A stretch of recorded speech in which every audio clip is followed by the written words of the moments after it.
Welcome in, ladies and gentlemen, to episode 46 of the Memorial Memo KSR's Kentucky Women's Basketball Podcast. We had some really fun games last time since we've been on. Of course, you had at Marshall, Purdue at home. We're talking about Louisville coming up. We got a lot on deck today. So, might as well go ahead and get the party started with Marshall, right? Kentucky goes on the road, beats Marshall 76-44.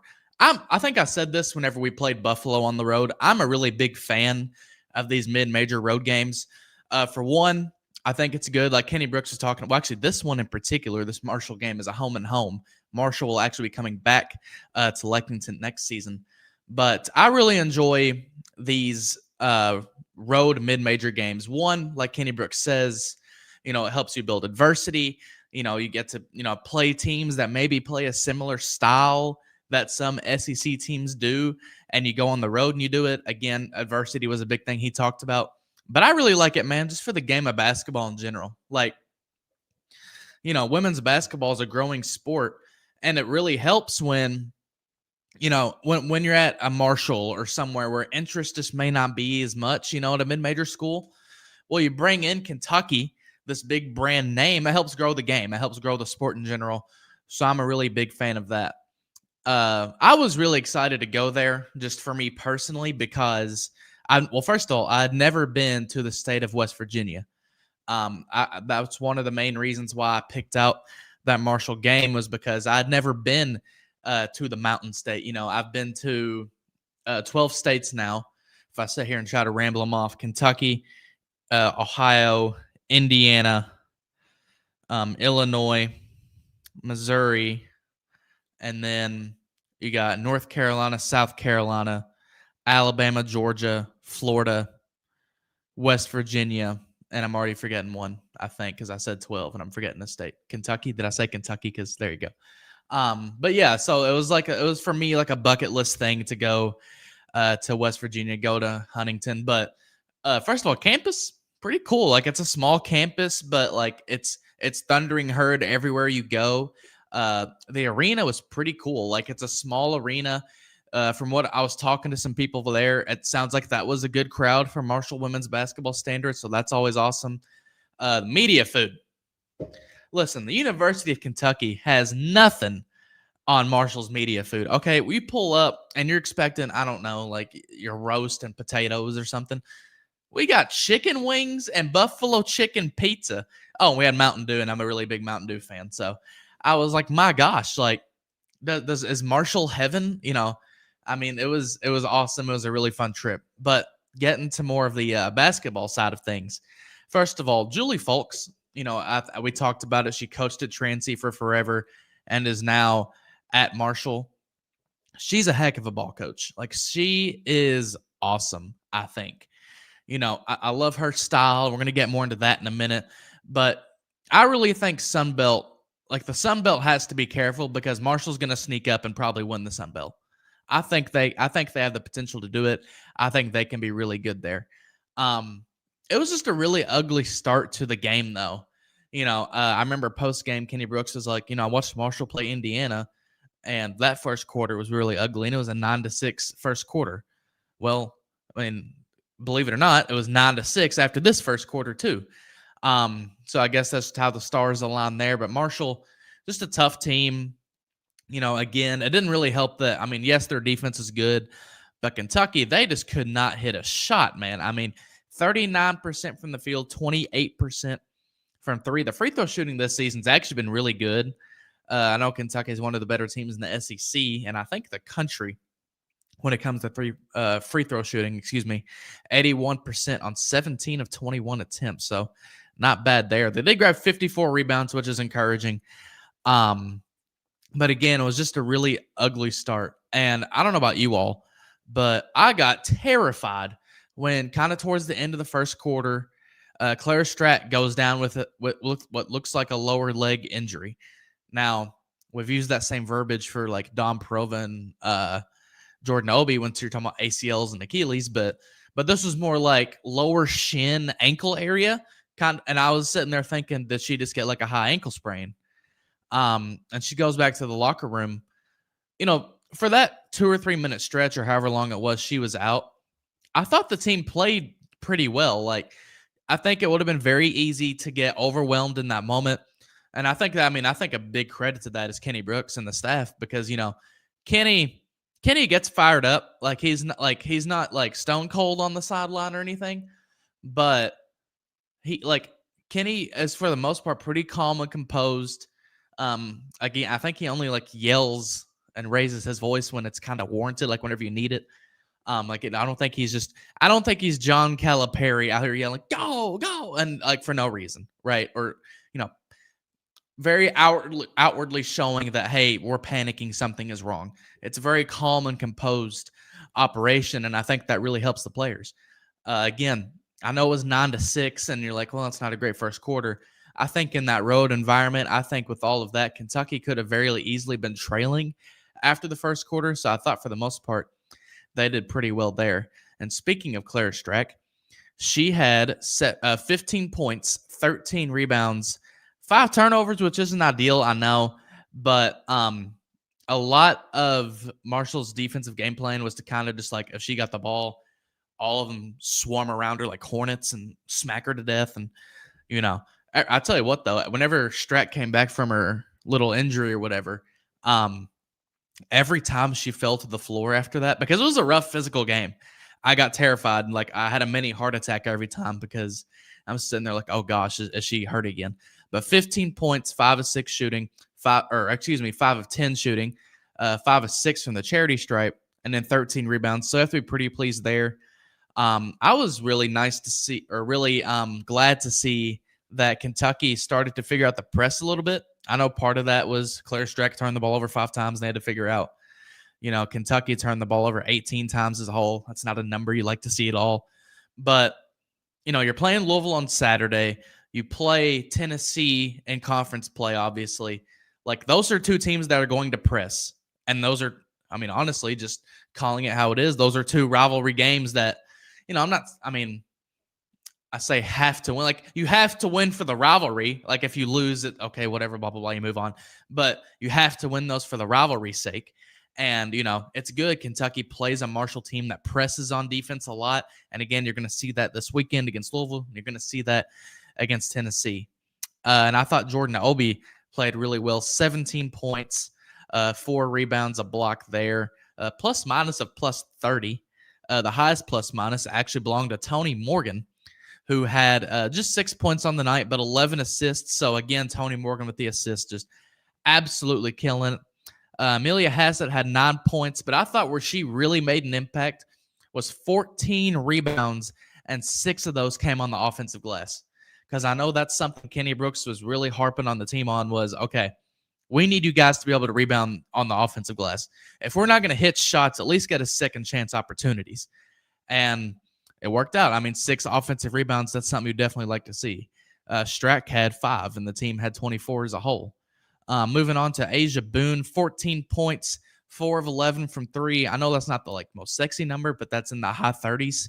I believe it's mid to high 30s as far as percentage goes. You'll take it.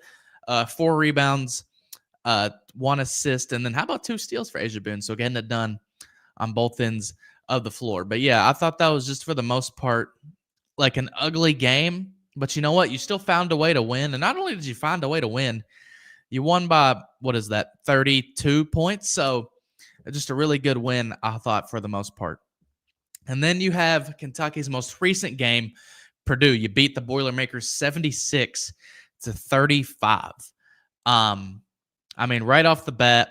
So I hinted at this last episode. I feel comfortable enough to say it here, at least on the podcast. I've talked about it on KSR Plus. Again, I would encourage you all to go subscribe over there, where you get this news first. The visitor for that Purdue game, and I said you wouldn't find her in the ESPN Top 100s because she's an international kid. Okay, French forward Alicia, and I've heard it pronounced her last name as Tornabes. So Alicia Tornabes. 6'4", super athletic. We're talking scary athletic, as in, if you look her name up on Twitter, she can dunk the ball. And I don't mean like the way Brittany Griner dunked the ball and like you like barely grazes and gets. No, like I'm not saying she's tomahawk dunking or anything, but she can get up there and like two-hand jam and really actually dunk it. So pretty exciting to have that kind of visitor on campus. It's really exciting to have, that kind of one star power. I mean, she's really big over there in Europe, obviously, but really big stuff as far as, if you can get a player to commit who can dunk the basketball, I mean, that's gonna be fun. If that happens. I know someone on KS board actually pointed out, I guess her and the staff went and had like lunch today too, so that's fun. Obviously, sounds like there's good conversation there. What little bit I do know about her recruitment, I know South Carolina's in on her, but I'm talking about it here on the pod, which is maybe a little bit counterproductive, but I know her side wants to keep her college recruitment kind of on the down low. And that's just because they don't want to feel any additional pressure from her club, Tango Borges, over there in France to return there.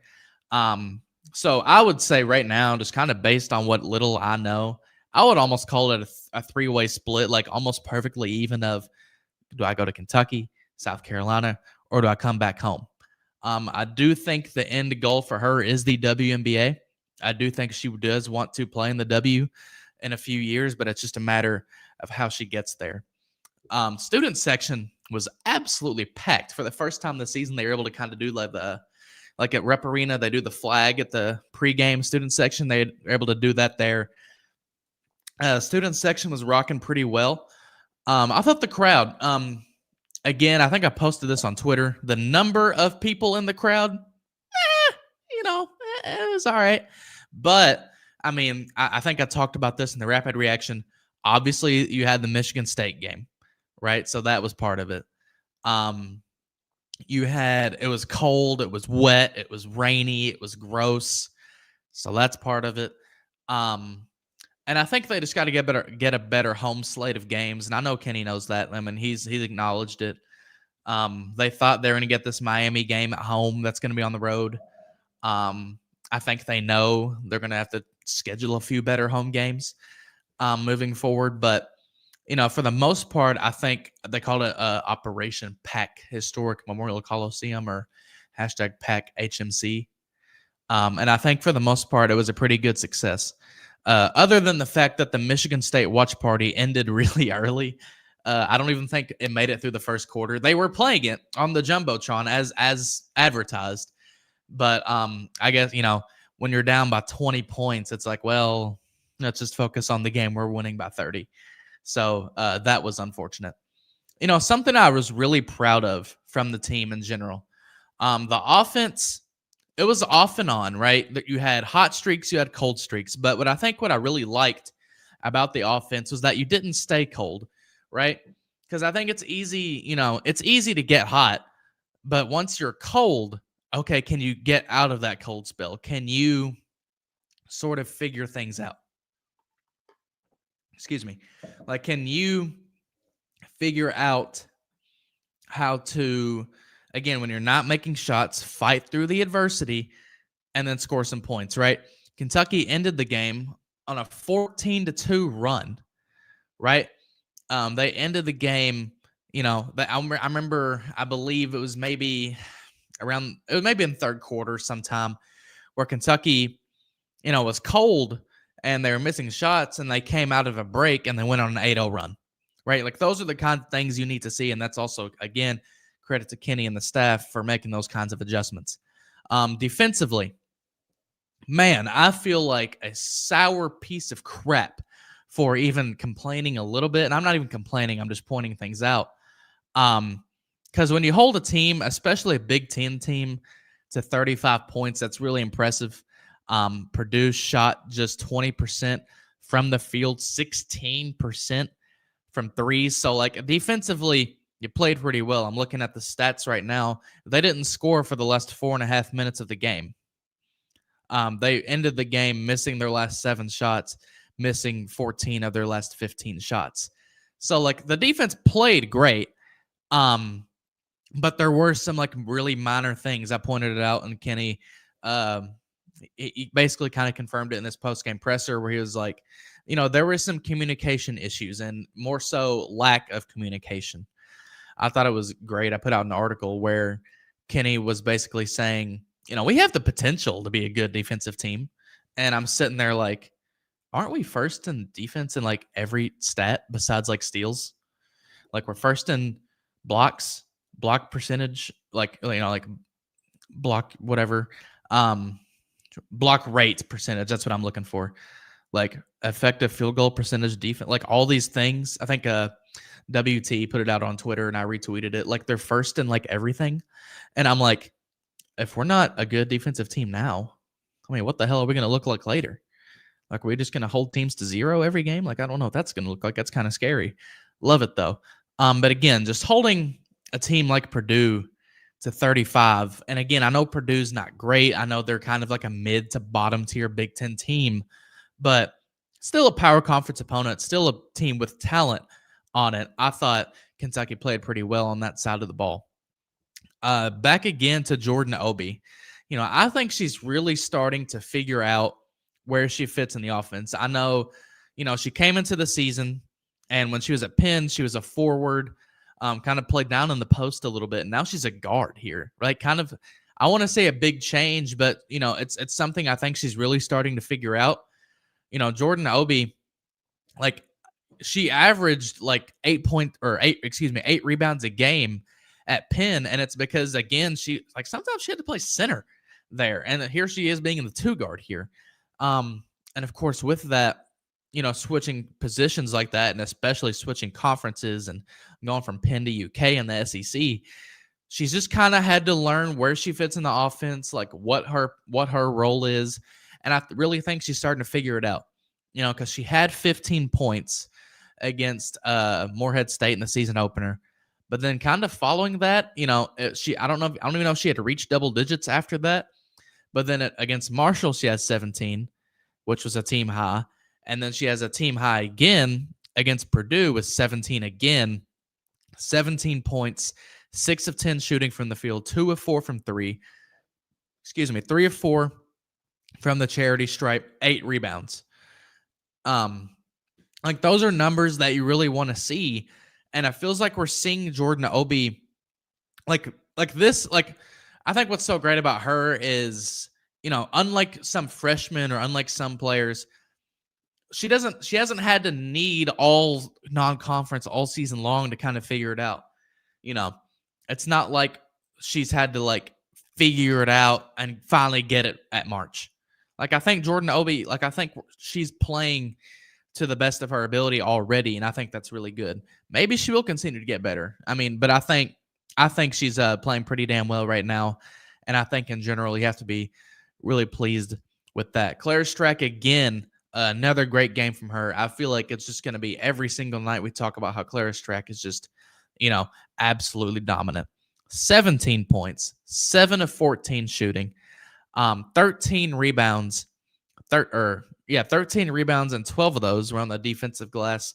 And then 5 blocks. I mean, I'm watching that game, and I knew Claire Strack was doing her thing, but I wasn't even sitting there thinking about how Claire Strack was playing as this, like playing as the best player on the floor. I was so dialed into what Jordan Obi was doing, and she just quietly, to me anyway, puts up 17, 13, and 5. Plus minus a 41, highest plus minus on the team, and not even really close. The next highest was Asia Boone with 32. So again, you really love to see that from her. Amelia Hassett had a really good game, I thought. 11 points, 4 of 8 shooting, 3 of 7 from deep. Her 3-point shooting has really come along here in the last 4 or 5 games. Kind of start the season, she was cold, kind of like she was towards the end of last year. But she's really figured it out, and on the year, she's shooting like 37% from deep or something. Like, Amelia Hassett's really starting to figure it out. 4 rebounds and a block of steal each. And then you had Toni Morgan again. She didn't get double-digit assists. I was kind of wondering how long that streak would go. Ended against Purdue, 11 points, and then 6 assists. But again, I think he'll take 6 assists. If that's an off night or if that's like not her best, 11.6 assists, I think he'll take that pretty much in a heartbeat. Again, I thought Kentucky played pretty well for the most part. The assist numbers were a bit down this game. I'm trying to find it. I believe I have to expand my page here to find the assist numbers. Yeah, 16 assists for the night on Kentucky, which is actually like a little bit down for them. But I thought Kentucky, again, played pretty well for the most part. Offense, like I said, was off and on. Defense, I thought was pretty solid. Few minor things you got to fix, but overall, I thought Kentucky played pretty well. Want to give a quick shout to our friends over at Roback. Today's episode, of course, is brought to you by Roback. Change the game with Roback, a proud partner of KSR. Get the best fit and the best feel with their incredibly comfortable activewear. From polos and quarter zips to shorts and Delta performance pants, you will look good and feel good with Roback. Use promo code KSR for 20% off your first purchase at roback.com. Just moving on to this weekend's matchup, kind of the big-time game that we're all sitting here ready for. Kind of snuck up on me, I think, a little bit. Kentucky at Louisville. Excuse me, I had like a shortage of breath there. Kentucky at Louisville this weekend in the KFC Yum Center. I'm looking forward to going, but I'm not. I'm not going to lie. I really missed last year's game where not only was it a home game, but that was such a good game last year. You win in overtime. It was such an emotional game. I mean, the team did like a journey, like you see for men's basketball, they did the journey video, and it was freaking sweet. It was awesome. The post-game celebration, Deja Lawrence, Georgia Amore throwing the L's down. It was a thing of beauty. Just all of it. And then the post-game rapid reaction, of course. I want to say a legendary moment, but I guess I can't say that about myself. I'll let other people maybe say that. But and the rapid reaction when I take off my I believe I was wearing just a KSR sweatshirt, and I'm just wearing the Louisville Sucks t-shirt, and I'm screaming at my phone, the camera. I'm screaming at the camera. Louisville sucked then. Louisville sucks now. Louisville's going to suck forever. And I had no idea. I think I blacked out in that moment. And here comes Louisville's coaching staff just walking by, just trotting to their bus or whatever. And I'm over here screaming 20 feet from them, "You suck!" I loved it. It was awesome. I think it took Katie, shout out Katie, for having to be like, "Hey, man, you know what you just did, right?" Like they were just right there. And I was like, "Oh, well, my bad, I guess." But I loved it. I hope we get something similar like that again this year. But yeah, last year's game was super fun. I'm kind of bummed it's not a home game, but, I will be there in enemy territory ready to represent the blue and white. I'm expecting one hell of a crowd. Well, first of all, Louisville is like one of the more underrated women's basketball fan bases in the country. I think their numbers may be down a little bit this year, but like I think Louisville is pretty close to averaging like 8 to 10,000 people a game, and that's a really big number in women's basketball. Louisville, they usually pack the Yum for these games, so it's definitely going to be packed on Saturday against Kentucky. As great of an environment it was for Kentucky last season, it's going to be that kind of on the opposite end on Saturday. Just kind of moving on just a little bit. Yesterday, Louisville beat the crap out of Morehead State, 96-49. I don't know if it concerns me, but of course you do think about how, that was a 16-point game here in Lexington between Kentucky and Morehead State. And I mean, I can't do the math, but they almost, that's a 47 point. Is that right? Would that be a 47-point win? I think so. 47-point win against Morehead State for Louisville. So that's a little scary. Their only loss on the season is to UConn on a neutral court, and they only lost by 13. So again, like Louisville, they were actually down by a lot in that game. I think they were down by almost 30, and they came back and only lost by 13. They do have two pretty good wins against Clemson and Colorado, Clemson being on the road. The all-time series between Kentucky and Louisville, 35-24 Kentucky. And, of course, as I noted last season, was a 71-61 win for Kentucky in overtime. Just moving on to their key players. Who do we got to watch out for, right? Like, we know we're going to see the press, but when it comes to offense, who in the world do we need to watch out for on this Louisville team? St. Joe's transfer Laura Ziegler is the main name for me. I was kind of, she was one of the top, maybe the top mid-major transfer in the portal this offseason, ends up going to Louisville, and she's fit in smoothly, averaging 14 points, 9.4 rebounds, and shooting over 40% from beyond the arc. I mean, she's deadly. Again, I think she's someone Kentucky really, really has to watch out for. And then you have a guard, sophomore Tajiana Roberts, 14 points as well, 2.6 assists, shooting 34.6% from three-point range. Oklahoma transfer guard Raina Scott, 10 points per game, 3.8 rebounds per game, 2.4 assists per game. And then you have another guard in Skylar Jones, 8.6 points, 2.2 rebounds, and 2 steals per game. I didn't put them on the graphic, but McKinley Randolph, the daughter of NBA All-Stars, or former NBA All-Star Zach Randolph, Memphis Grizzlies legend. And then there's Amari Berry, who when she was heading into her freshman year, she was originally committed to Clemson, and she actually decommitted from Clemson. And I think it really came down to Kentucky and Louisville for her. And then, of course, she ends up going to Louisville. So I remember she had a pretty good game for them last year against Kentucky. But, yeah, those are really your 6 players to kind of watch out for in this game. I think Kentucky is the more talented team. I think Kentucky, if you play this game on a neutral court, I don't know, I say that, but rivalry games are always just close anyway. But I guess if you were just to do, on paper, neutral court, I think Kentucky's a little bit better than Louisville. Not a ton better, but a little bit better than Louisville.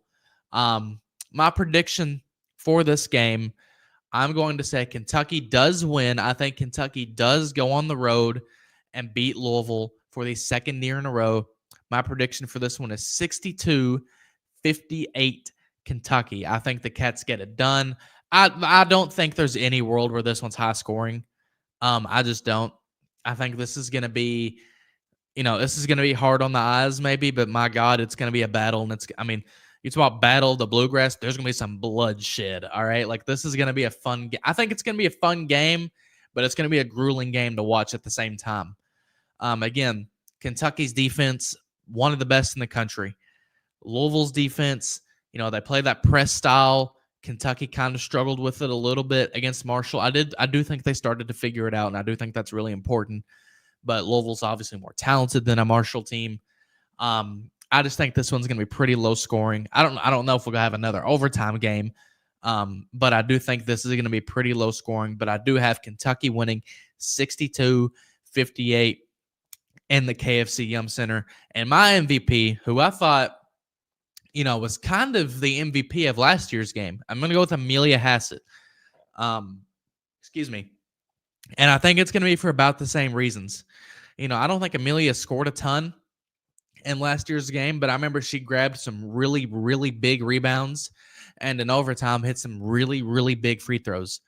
And I just think, Amelia's, she's come along so much in the last few games. I think she carries on that momentum, and I think Amelia Hassett has another really, really big game against Louisville. And again, I think Kentucky wins 62-58. We're going to go and call it there for an episode. This has been episode 46 of the Memorial Memo. Again, thank you all so much for tuning in. Thank you all for following along as always. I've had some people, well, you know what? I want to say this real quick because I've had some people DM me and tell me like, hey, man, I haven't watched your podcast before, but I'm going to give it a shot because, well, this men's team sucks.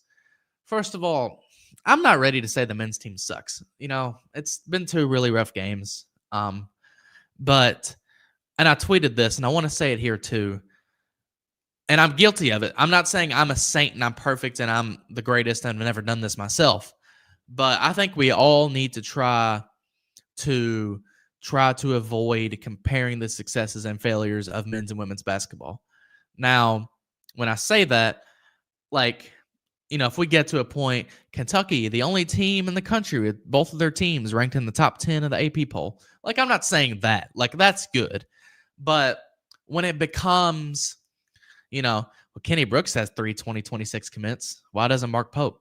Well, Kentucky women's basketball is 6-0, and men's basketball is, I don't even know the record, 3-2. Like they suck, or vice versa. Well, Mark Pope made the Sweet 16. Kenny clearly can't coach. They only made the second round. Like, I just think it's really counterproductive to sort of pin those two programs against each other because, again, it's one big Kentucky basketball brand, and I think that's something we need to celebrate. And again, like, I do think the two programs help each other out in ways, especially on the recruiting trail a little bit. And I say that, but in a way, like, okay, what Kenny Brooks' team's doing doesn't have anything to do with Mark Pope's team. And whatever Mark Pope's team is doing doesn't have anything to do with Kenny Brooks' team. So, again, and I'm guilty of it myself a little bit too. But I would just urge all of us, let's just try to be happy about women's basketball. And let's be mad about men's basketball because, my God, they're playing like crap right now. And Mark Pope, buddy, your comments are kind of scaring me a little bit. But I just don't think there's any benefit in comparing the two amidst one of the teams kind of struggling. You know what I mean? But again, outside of that, I thought Kentucky played pretty well these last two games. We do have a question. Shout out to Diz Fan. He says, what would you say to the fans who are still not used to the way Brooks coaches versus Mitchell and Elsie? It is different, because Matthew Mitchell, well, first of all, his teams were so much smaller, at least towards the end of his tenure. And Kyra Elsie just couldn't recruit for God's sake, really. Kyra just got lucky because she kind of had the last pieces of Matthew Mitchell, and that happened to be Ron Howard. But what would I say to the fans who aren't used to the way Brooks coaches versus Mitchell and Elsie? I would just say, well, first of all, every coach is different. And I would say, I don't know how much it matters that, it's the same or different, because at the end of the day, Kenny Brooks is winning ball games. Matthew Mitchell won ball games. Kyra Elsie, I know the end of her tenure wasn't great, but she did win an SEC tournament title. The only other coach to do that was way back in the 1980s, right? So, I think all three coaches are really worth celebrating here. I hope all three of them get their own some sort of plaque or something to celebrate. Maybe if Kenny wins the title, build him a statue, right? But what would I say about the different coaching styles? I would just say to kind of buckle up and get ready for it, because, and I think this is just the way that Kenny is in terms of, I think with Matthew Mitchell and Kyra Elsie, they really liked going deep in their rotations. And I get it, Don Perov is hurt for Kentucky. I just don't think Kenny really loves that. I think he loves having his six or seven that he really likes to go and ride with for the most part. And I think he knows his girls that he wants to run out there. I know those two were very up and Elsie and Mitchell were very up and down the floor. And Kentucky plays fast at times too, but it ain't like that. Matthew Mitchell is really old school in terms of coaching. You think I tend to think, at least compared. Okay, well, here I go doing the thing that I just said not to do. But compared to Mark Pope, I think Kenny Brooks is pretty old school. But comparing Kenny Brooks to Matthew Mitchell's really old school. I mean, I love him to death, and I think he was a great coach here.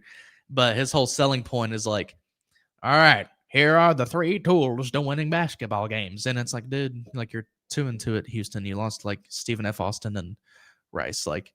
You gotta, you know what I mean? Listen, I love grit and determination as much as the next person, but you got to do some X's and O's too. I'm not saying he's a bad X's and O's coach, but you know what I mean? It's just a little bit different. I think what Kenny has differently on Elsie and Mitchell is that he's such a family-oriented guy, and that stems from when he was a player at James Madison.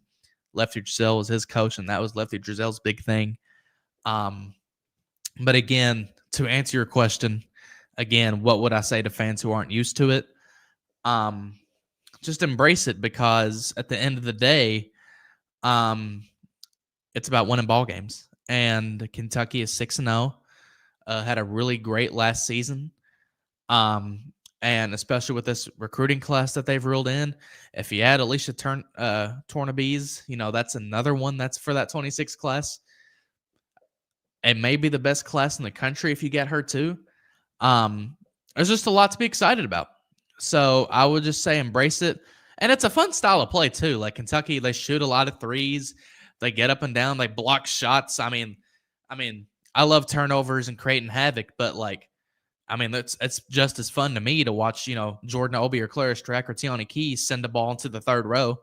So it's a fun style of play, but I would say embrace it, enjoy it, because I don't think it's going anywhere anytime soon. So again, this has been episode 46 of the Memorial Memo. Like I said, thank you all so much for tuning in. If you're still here, if you're still listening after 35 minutes, roll into 36 minutes now, like this video, right?